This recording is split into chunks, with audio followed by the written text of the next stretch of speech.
Bonjour Charles, bonjour à tous, bienvenue dans ce rendez-vous spécial sur Tendance Ouest organisé, je le disais, pendant l'édition de midi à l'occasion des 5e rencontres internationales de la presse, des dessins de presse, des dessinateurs de presse au Mémorial de Caen. Avec moi en plateau ce midi en direct pendant 1h, 5 invités qui ont accepté notre invitation. Merci à tous jusqu'à 13h. Nous allons parler obligatoirement de cet après 7 janvier, de ce qu'il en reste ou de ce qu'il en a peut-être déjà disparu, de la diffusion aussi du dessin de presse. Aujourd'hui, pour certains autour de cette table, la toile Internet est devenue un véritable vide ordure. Nous en débattrons. Nous évoquerons enfin le dessin de presse comme patrimoine. Nos invités autour de cette table, Stéphane Grimaldi, le directeur du Mémorial de Caen, bonjour. Bonjour. Michel Onfray, philosophe canet, bonjour. Bonjour. Kianouch, vous êtes un dessinateur exilé en France, originaire d'Iran. Bonjour, merci tout particulièrement Bonjour, d'être avec nous. Nardi, que vous connaissez bien, une dessinatrice italienne qui est pour la première fois à cette rencontre des dessinateurs de presse. Bonjour Nardi. Bonjour. Et puis enfin, Chonu, dessinateur normand, mais pas que, qui a commencé à la Manche Libre, qui travaille aujourd'hui pour Ouest France et l'Union de Reims. Il est bien connu aussi des bas normands, puisqu'il s'illustre tous les soirs dans le 19-20 sur France 3. Bonjour Chonu. Bonjour, vous allez bien ? Merci d'avoir accepté notre invitation, je le redis. On aborde la question du 7 janvier, naturellement. Stéphane Grimaldi, le 7 janvier, selon vous, qu'est-ce qu'il en reste aujourd'hui, 9 mois après ? Eh ben, c'est la bonne question, ça. Et on aura déjà on en saura un peu plus dimanche. Nos travaux qui démarrent cet après-midi avec 500 lycéens, qui se poursuivent ce soir avec la conférence inaugurale de Michel sur ce parallèle possible entre le 7 janvier et le 11 septembre. En fait, tout va tourner autour de ça. Qu'est-ce qui reste du 7 janvier ? Qu'est-ce qui s'est passé le 7 janvier ? En quoi le dessin de presse est sorti ? Pourquoi le dessin de presse est sorti de son périmètre le 7 janvier ? Quelle est sa place sociale ? Quelle est sa reconnaissance sociale, etc. C'est ça, on a 3 jours pour en débattre et en discuter. Le 7 janvier donne une dimension supplémentaire à ce rendez-vous ? Mais évidemment, oui. Le 7 janvier donne une dimension... Vous savez, les 4 rencontres précédentes, il n'y avait personne. Où il y avait très peu de monde et ça n'intéressait pas grand monde. Ça donne une aura internationale. Et depuis le 7 janvier, tout le monde a un avis sur le dessin de presse. Michel Onfray, vous avez souvent dit, et en premier lieu d'ailleurs le 7 janvier sur Tendance Ouest, que le 7 janvier c'était notre 11 septembre. Vous en êtes toujours persuadé aujourd'hui, 9 mois après ? Hélas, plus que jamais, oui. Je l'ai dit quelques minutes après l'attentat, puisque j'avais assisté à tout ça en direct, comme tous les Français, je dirais, devant mon écran de télévision. Et de fait, j'ai tout de suite pensé que c'était exactement la même chose. Alors ça nous sépare, Stéphane et moi. Il me fait l'amitié de me proposer de défendre cette thèse-là. Je crois, hélas, oui, que le 7 janvier, c'était notre 11 septembre. Alors évidemment, il y a des différences. C'est pas le même lieu, c'est pas le même modus operandi, c'est pas etc., etc. Mais ce sont deux modalités parmi d'autres, parce qu'il y aurait d'autres dates, deux modalités parmi d'autres de la guerre que l'islam intégriste a déclarée à l'Occident. Donc il y a des modalités différentes et particulières, mais on ne sort pas de ça. Et vous avez la sensation qu'il reste 9 mois après le 7 janvier, autant qu'il restait entre guillemets de l'émoi international de ce 11 septembre ? Alors il y a deux dates qui sont semblables sur ce sujet-là, mais qui sont dissemblables sur les réactions des chefs d'État. La réaction de George Bush, c'est la guerre comme on le sait. Ça, c'est une catastrophe parce que ça se met à bouger le monde entier comme on le sait et ça génère une anarchie sous prétexte de droits de l'homme, etc., etc. La réaction du président de la République en France a été tout à fait différente. Sa réaction a été de ne pas réagir. Donc c'est tout à fait du Hollande. Il a simplement donné un coup de fil au Parti Socialiste en disant « Organisez-moi une grande manifestation dans la rue ». Et on a eu du compassionnel, le fameux 11 janvier, où tout le monde est descendu dans la rue pour ne rien dire, si ce n'est « Je suis Charlie », ce qui ne veut rien dire. Donc effectivement, tout ça a eu lieu et on s'est bien promis de ne jamais oublier et on a oublié.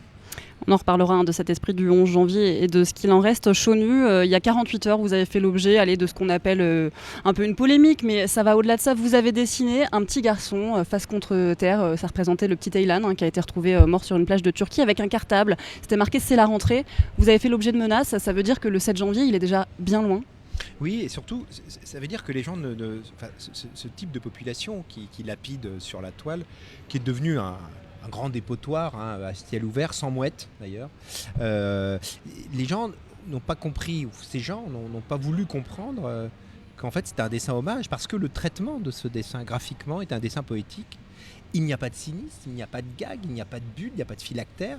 Il y a juste simplement un dessin qui nous rappelle que il y a une guerre, il y a un front. Et dans un pays qui a connu l'exode, qui a connu les Stukas qui mitraillaient les routes engorgées par ces réfugiés, il m'a semblé important de faire ce dessin, non pas pour me moquer ou pour faire du cynisme, mais pour dire, attendez, réveillons-nous, il se passe quelque chose. Mais alors qu'est-ce qu'on a manqué pour que le public n'ait pas encore compris ça? Écoutez, je pense que si je vous donnais la réponse là aujourd'hui, je ne sais pas. Et je pense que c'est pour ça que c'est très important que le Mémorial organise aujourd'hui ces rencontres. Michel a trouvé cette date du 11 septembre. Elle a du sens parce que quand Stéphane Grimaldi a dû reporter cette date, il a reçu sur la toile des insultes avec des gens très bien pensants, parce que finalement les cons et les cons c'est les mêmes. Hein. Eh bien, il fallait trouver une date qui a un sens. Et Michel a trouvé cette date.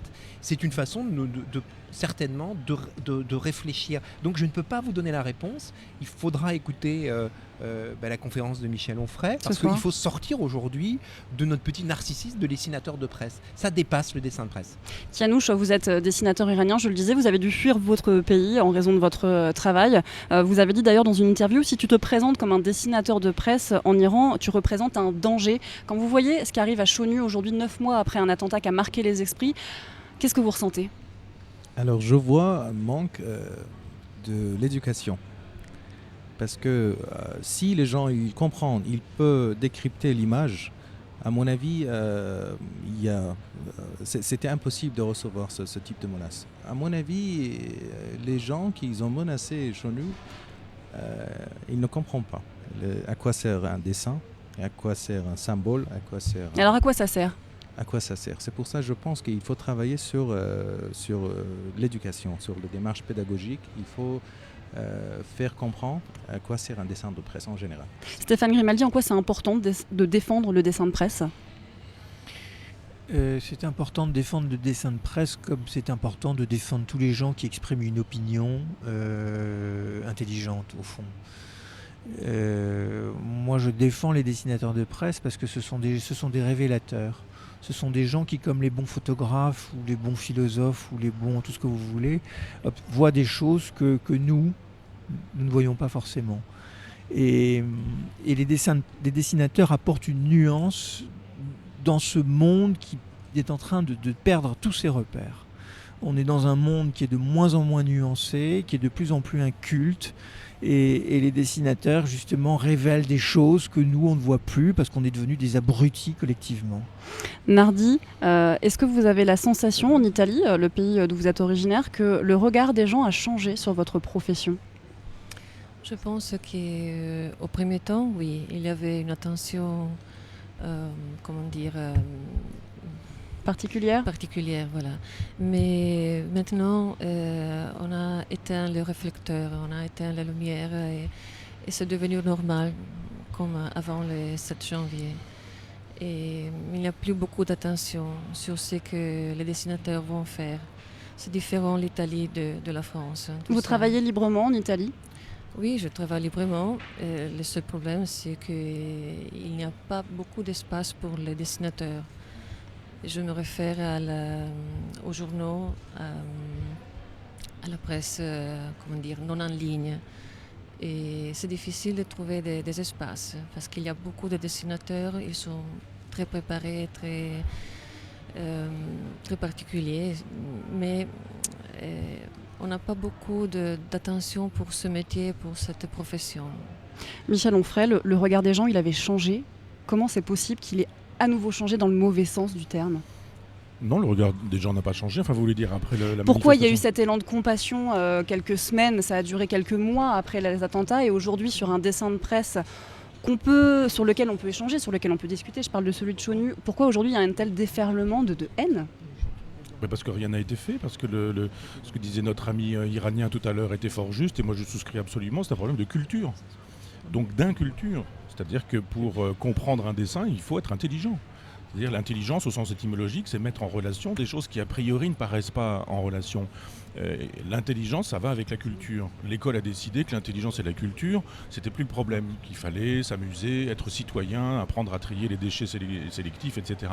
Donc quand on manque d'intelligence, quand on manque de culture, on ne comprend rien. On ne comprend rien à un roman, comme celui de Houellebecq, on ne comprend rien à un dessin, comme celui d'Emmanuel Chonu, on ne comprend rien à une œuvre d'art, à un film ou à je ne sais quoi, parce qu'on n'a pas le décodeur. Donc comme rien n'a changé depuis, qu'on a dit ah oui on va faire de la morale à l'école et qu'on n'a rien fait, et qu'on n'a pas fait non plus ce qu'il fallait sur le terrain de la politique internationale, on aurait pu dire mais est-ce qu'on peut s'interroger, est-ce qu'on peut penser un certain nombre de questions. L'immigration est une question impossible à poser. La question de la politique étrangère est une question impossible à poser. La question du bombardement de ces peuples musulmans qui ne nous ont rien fait depuis 1991 est une question interdite, une question à ne pas poser. Donc effectivement, si quelque chose avait dû changer, ça aurait été une décision de penser un projet pour la France, penser un projet pour l'histoire, et penser un projet pour la France, ça n'intéresse pas les gens qui n'ont juste envie que d'une seule chose, c'est d'être réélus. Chonu, vous avez, après le 7 janvier, passé énormément de temps auprès des scolaires. Vous êtes Oui. allé dans les écoles, dans les collèges, dans les lycées. Vous le dites, pas de caricature sans culture. Mais je voudrais juste vous rappeler une chose, excusez-moi, mais on avait commencé bien avant. Vous avez accentué. Oui, c'est ça, parce qu'en fait, avant le mémorial, qui est un lieu qui irrigue le territoire, donc je me suis déplacé dans des écoles pour parler, parce que je suis convaincu que on ne peut pas dissocier le dessin de presse de l'histoire. Il y a un énorme volume de dessins de presse qui disparaissent dans l'oubli. C'est un fruit de mer, un dessin de presse. Par contre, le dessin de presse, c'est une lentille d'eau. Il est le révélateur d'une société, etc. Donc avant le 7 janvier, j'allais dans les écoles. Et j'ai demandé à aller, et c'est un petit peu pour faire résonance à ce que dit Michel, dans des endroits compliqués. Il ne faut pas appeler un chat un chat. C'était compliqué d'aller à Flers, parce qu'il y a une forte immigration, et le discours que je devais tenir était un discours qui ne pouvait pas être pensé unique. Et donc là, vous rentrez, vous êtes un peu comme une météorite qui rentre dans la stratosphère. Et là, les enseignants vous le diront, les policiers vous le diront, l'esprit du 11 janvier n'existe pas. Parce que c'est 40 ans de dévissage, on a dévissé depuis 40 ans. Et donc, quand vous êtes à l'école, vous apercevez qu'en fait, il y a les mots du politique, il y a les postures, et en fait, il y a le réel. Et le réel, ça ne peut se changer que par des couches, des strates, l'éducation. Et c'est très compliqué, c'est très long à mettre en place, surtout quand l'institution est vraiment, je dirais pas pourrie, mais quand les institutions sont décomposées elles-mêmes. Le réel, Stéphane Grimaldi, vous le côtoyez là depuis ce matin, même depuis hier soir, avec les dessinateurs qui sont arrivés progressivement. Est-ce qu'ils ont peur, ces dessinateurs ? Vous leur posez la question. Moi, je parle pas au nom des gens. Vous leur avez parlé, vous les avez vus. Il y en a qui sont déjà venus l'année dernière. Ils ont pas peur. C'est des conneries, ça. Ils ont peur. De toute façon, tout le monde a peur maintenant. Non, mais les gens de on a eu peur aussi. On a annulé la précédente rencontre. On a eu peur. Non, on n'a pas annulé. On l'a reporté d'abord. Les mots ont un sens. Grand 1, grand 2. On l'a reporté parce que, au fond, elle répondait pas du tout à la problématique du moment. Que ce qu'on faisait depuis 4 ans. Au regard de ce qui s'est passé le 7 janvier, n'avait plus aucun intérêt. Donc on a voulu fondamentalement la repenser. Alors, les dessinateurs, je ne peux pas parler en leur nom, je ne vais pas le faire, mais je ne suis pas autorisé à le faire. Vous avez des gens qui n'ont pas voulu venir ? Oui, il y en a qui n'ont pas voulu venir, mais parce que c'est pas par peur, c'est parce qu'ils sont choqués. On a le droit d'être triste, on a le droit d'être choqué, on a le droit de pas envie de parler, on a le droit aussi. Là, il y a des dessinateurs qui sont pas venus à cette rencontre. Canou, je peux le dire, parce qu'ils peuvent pas sortir de leur pays en guerre aussi. Donc c'est pas seulement une question de peur. Il faut pas regarder la société sous ce seul angle. Peur, pas peur. On fout la trouille à tout le monde maintenant. Moi j'ai peur. La chose dont j'ai peur, c'est de la méchanceté.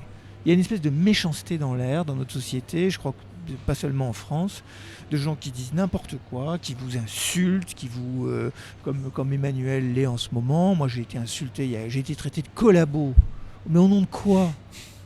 Au nom de quoi ? De collabo de quoi d'ailleurs ? De Daesh, de quoi ?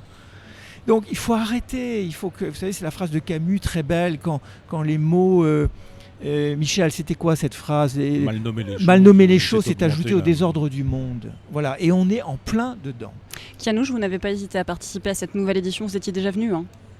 Pas du tout, moi j'étais toujours fier de participer et j'ai aussi motivé mes collègues, mes amis qui participaient encore plus aussi parce que quand Stéphane déjà tout à l'heure dit, nous on est en général on nous sent plus responsables à partir de 7 janvier.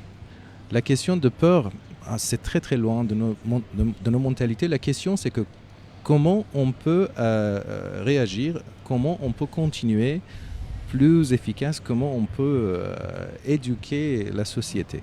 C'est ça notre question maintenant, actuellement. Est-ce que pour vous, un dessinateur est un militant?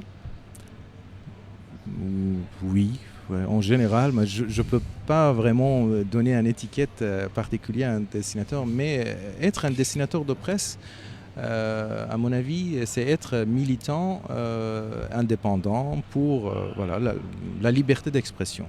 Nardi, c'est un point de vue que vous partagez. Est-ce que dans vos dessins, vous avez l'impression d'exprimer une certaine forme de militantisme? Parfois, oui, ça dépend du sujet. Mais disons que c'est plutôt l'occasion de s'exprimer, de dire une opinion, de contribuer à communiquer un message. Voilà.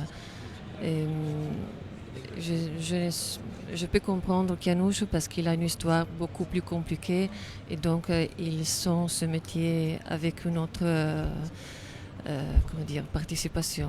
Mais je dois corriger, ajouter quelque chose. Par exemple, dans mon pays, il y a des dessinateurs de presse avec beaucoup de talent, mais ils travaillent, ils sont engagés pour la dictature. Ça veut dire que c'est pas un garantie être dessinateur de presse. Chonu, le terme militant, c'est pas trop un terme que vous aimez? Non. Moi, je vais être un militant du territoire. Vous savez, je vais vous dire une chose. On est dans un pays hyper jacobin. Tu peux expliquer, jacobin? Oui, d'accord, c'est un pays centralisé, c'est notre culture, etc. Si vous abandonnez un territoire, vous installez l'acculturation et l'inculture. Et moi, je vais vous dire pourquoi je suis fier de participer à ces rencontres. D'abord parce que ça se passe dans l'endroit où je suis né. Et c'est pour ça que j'admire Nardi, j'admire Kianouch, ils arrivent d'ailleurs, de très loin. Et c'est un honneur qu'ils nous font d'être ici. La ville de Caen, les Anglais ont fondé l'université de Caen pendant la guerre de 100 ans. La ville de Caen va perdre un certain nombre de ses atouts. Il y a deux choses aujourd'hui dans cette ville qui fixent la culture. Et la culture populaire. Il y a le mémorial tourné sur la mémoire. Et puis il y a quelque chose qui est une espèce de truc incroyable, unique en France, qui sont les universités populaires, il faut le dire. Elles existent depuis 14 ans, elles sont animées par Michel Onfray. 2000 personnes, tous les lundis, c'est bien qu'il y a un besoin. Assistent à ça. Et il faut maintenant rétablir la culture, la vraie culture, pas la culture des institutions, des fracs, des trucs comme ça, mais la vraie culture populaire. Et là, nous ne serons pas des Cassandres, nous avons une porte et une espérance. Mais il faut se battre pour un territoire. La culture, on y reviendra, on parlera aussi du système de diffusion des dessins de presse qui a vraiment évolué ces dernières années. C'est dans quelques instants, c'est juste après la pub.